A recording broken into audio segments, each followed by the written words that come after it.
Women's Stars of Food and Wine on the 76th floor of the Columbia Tower building. I'm here with David LeClaire, creator and partner of the event. And David, tell me a little bit about why this event is so special.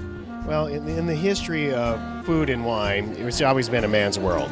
So the idea was, now that women are really having a bigger role in that community, bring it out to the community and really showcase what women are really doing here. Like in France, there was just recently they had the first 3-star chef, and it was like turned France on its head, and nobody knew what to think about it. Like, oh my God, really? And in America, we're used to women being successful in different roles, but in the food and wine industry, it's been still slow to kind of catch on until just recently. Now, there's so many women chefs, so many women sommeliers, so many women winemakers, and I just wanted to kind of do a big celebration of that and kind of bring it out and say women's power.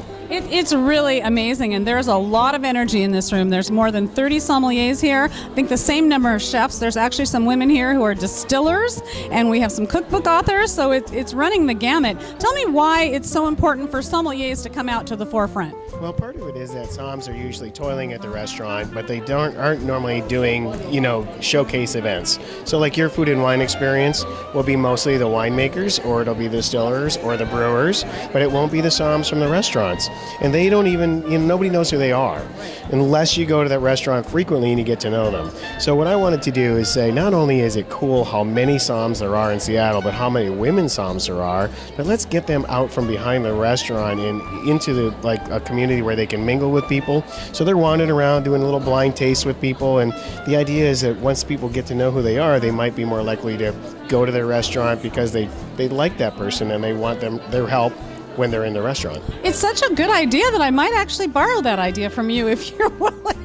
We do share ideas, don't we? Yeah. So I'm really excited for you. I'm excited for all the women in this room. I'm excited that the event will come back every year and probably grow as more women get involved in the field. And I want to thank you for bringing it to the forefront, David. Thank you. And so what we wanted to do is kind of at the beginning of the year, when things are really rolling, there's not too much going on, to do the women food and wine, but we'll probably move it next year to the week before the Super Bowl so that there's a little more space between your food and wine experience and ours. So watch for it for the week before the Super Bowl in 2015.